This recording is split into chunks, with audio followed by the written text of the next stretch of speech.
Guys, muli ito si Ate Yoli ay nagbabalik po sa inyo. Magandang umaga at magandang tanghali at magandang gabi. Saan man po kayong dako ng mundo, mapa-Pilipinas man po kayo or mapa-ibang bansa, nawa po ay nasa mabuting kalagayan po kayong lahat at walang anumang karamdaman sa ating mga katawan. Lalong-lalo na ang ating mga OFW. Sa man po kayong bansa, nagtatrabaho ay mag-ingat po kayo dahil higit sa lahat po may mga mahal po tayo sa buhay na naghihintay po sa atin sa Pilipinas. At ganoon din po guys ang ating mga ate, mga mami, mga tita, mga kuya, mga daddy, mga tito sa Pilipinas ay mag-ingat-ingat po tayo. Ano man po ng ating ginagawa ay palagi po tayo mag-ingat, no?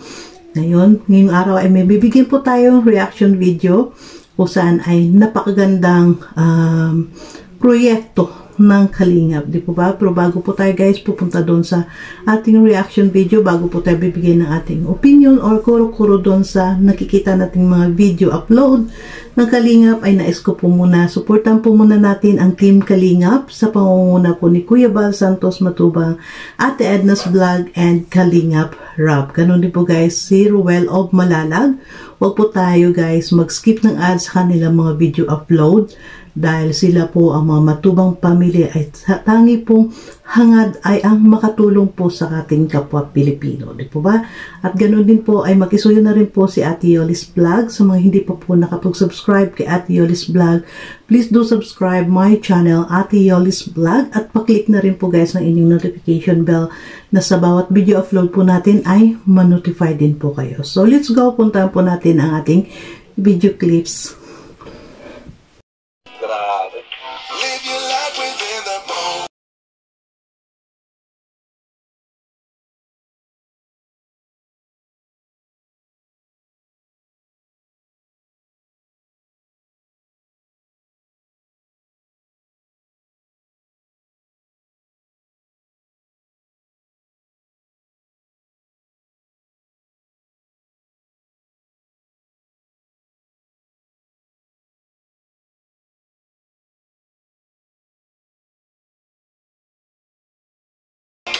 Our bodies move to the groove and the light that flickers. We get lost in the crowd, it's getting thicker. So get away from the drinks and chatter. Haven't said a word, but it doesn't matter. Feel the air bending in a blurry dream. No one else can see us.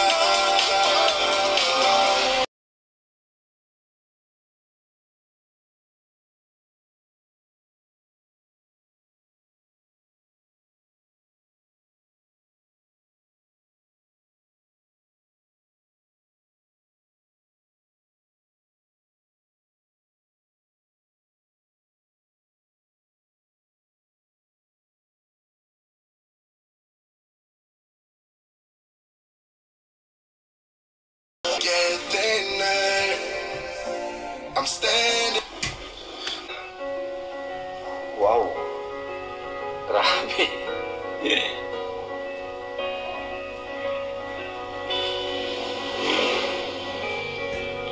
Okay, pasok nyo. Grabe to.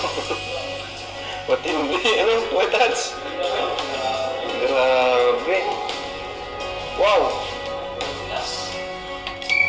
Para tayo nasa kondo.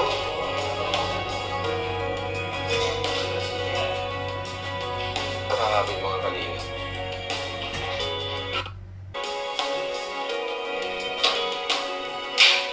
CR.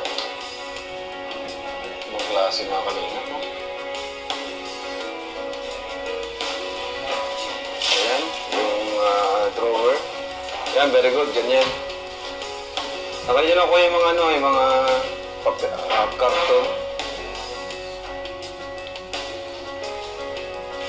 Dito kuya, pasok nyo. Pasok nyo yan. So, may foam.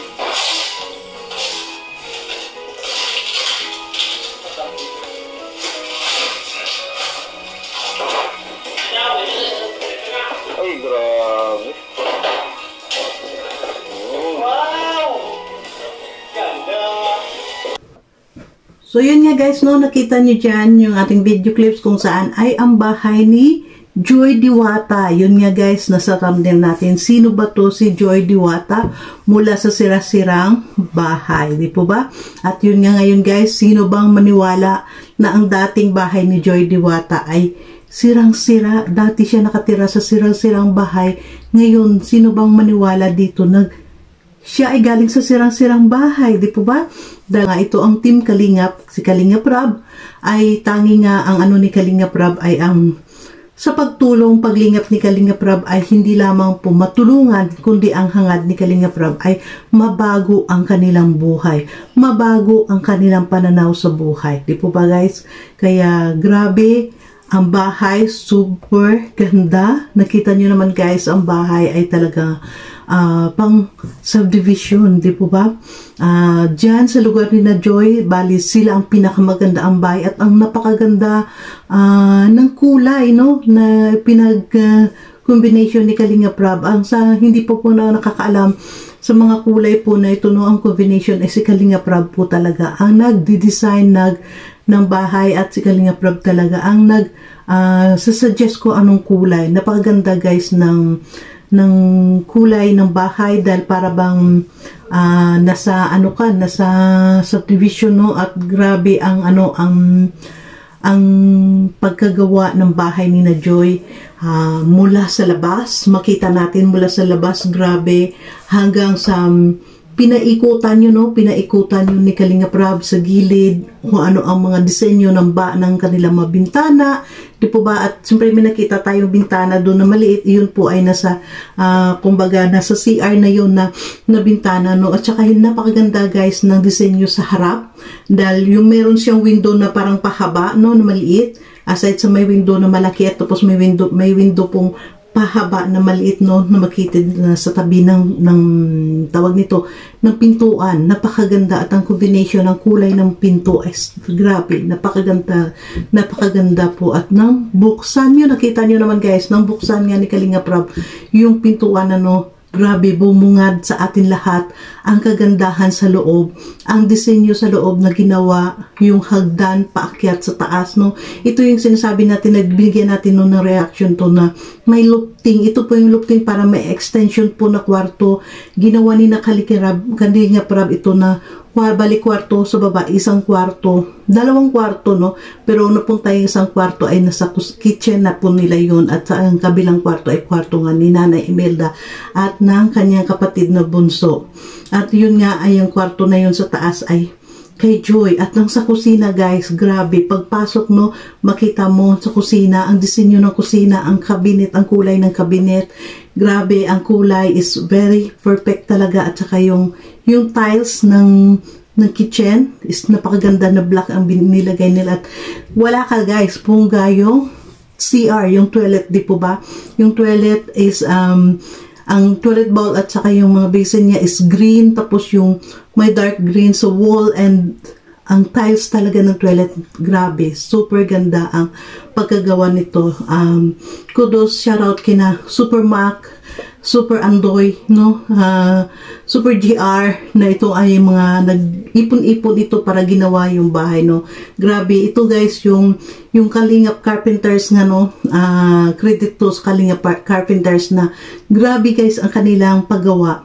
Kasi ang mga Kalingap Carpenters dito ay ano na siya, hindi yung nagtatrabaho lang, kundi may kasamang paglingap, di ba? May kasamang paglingap dito ang mga Kalingap Carpenters. At grabe, ang mga kagamitan na binili ni Kalingap Rab, no, na mga dinesign, ang ganda ng dining table, tapos may nagka-match yung sofa nila, no, kahit na bamboo set lang siya, pero nag-match naman dun guys sa kanilang hagdan, di ba? Nakitang hagdan paakyat papunta sa kwarto ni Joy ay nag-match ang kulay ng bamboo set dun sa hagdan. Napakaganda at grabe, kulang na lang ito ang bahay ni na Joy ay chandelier, no? Grabe ito. Pero syempre nandiyan din dahil syempre si Joy nga ay mag-aaral siya, at syempre malay natin pag nakatapos to makahanap din magandang trabaho ay madandahan na mabilhan niya rin ng magandang mga kagamitan ang kanilang bahay, di ba? At ito guys, no, ito ngayong sa mga hindi mga bago po dito sa aking channel, ito po yung Team Kalingap. Ganito po magpabahay ang Team Kalingap, na hindi lamang po pabahay, no, kundi talaga yung bahay na binibigay ni Kalingap Rab ay talagang pangmatagalan na magamit nila. At sana ito sana itong mga beneficiary ay talagang alagaan din, no, ang bahay dahil sobrang ganda, sobrang linis. Alagaan din nila sana to na makita na sa bawat punta doon, no, ni na Kalingap Rab ay manatiling malinis, di po ba guys? Pero hindi po yun natin yun makakailaki na Joy. At alam natin naman si Nanay Imelda is masinop, no? Si Nanay Imelda is malinis kahit pa lamang doon guys sa kanilang bahay noon na sira-sira na pinupunta ni Kalingap Rab, kahit tumutulo, umuulan sa loob, pag umulan, pero malinis si Nanay Imelda. Linis sila ni Joy. Kaya dito makita natin na talagang malilinis ito. At grabe guys, super ganda talaga ang disenyo ng bahay. Hindi ako makamove on sa bahay ni Joy. Dahil ang mga combination ng kulay is very perfect. Yung white nga, no. Tapos doon sa kwarto ay may apple green na nakalagay. Napakaganda po yung disenyo doon sa loob ng bahay. At napaka-perfect ang paglagay nila ng salamin, no? Nilagay ni Kalingap Rab ang salamin dito sa may ng hagdan, di ba? Napakaganda. At ito guys, no, ito po yung Team Kalingap dahil bago ito mag ribbon cutting, doon po sila namimili ng mga kagamitan para sa loob ng bahay at dinadala. At ito nga, nakita nyo nga guys, ang ating video clips ay before po ito ribbon cutting, doon natin kinuha ng video clips dito dahil grabe. At sana ito, balikan natin guys, no, kahit sandali, balikan natin yung noon nang sila ay nakilala na maraming napahanga din dito ka Nanay Imelda dahil kahit sa hirap ng buhay nila ay talagang itinaguyod ang kanyang dalawang anak na makapag-aral. Lahat ay ginawa ni Nanay Imelda para sa kanyang mga anak. At yun nga, narinig natin dahil binibiro ni Kuya Bal na pwede siya mag-asawa, no? Dahil may bahay na yun nga, hindi na daw. At napabilib tayo lalo dito ka Nanay Imelda sa sagot niya na nga kay Kuya Bal na noon na nangangailangan siya ng katuwang sa buhay na kailangan niya ng asawa para makatulong sa kanya pag-alaga at pag-aruga sa kanyang mga anak, hindi siya naghanap. Ngayon pa daw na meron na silang bahay. Di ba? Napakaganda po yung ni Nanay Imelda. At sana nga lang ito hindi magbago sina Joy ng kanilang mga pag-uugali dahil siyempre minsan guys hindi natin pero alam naman natin hindi, pero sana patuloy pa rin po at sana ganun din sa hinahangad natin na sana pagdating ng araw ay alam naman natin guys na pag napabahayan na ni Kalingap Rab ay ina-allowed na rin sila ni Kalingap Rab na magkaroon ng charity ng pagbablog, no? Ng vlogging, magkaroon sila ng channel dahil kahit alam naman natin sa pagkakaroon nila ng channel ay malaki pong may tutulong sa kanila, no? Sa kanila pang araw-araw, di ba? Gagaya ni Rochelle Dang na matapos na pabahayan ni Kalingap Rab ay pinayagan na magkaroon ng channel. Sana ito din, no, pag nangyari man ito kay Joy, sana ay hindi siya makalimot na magbalik din ng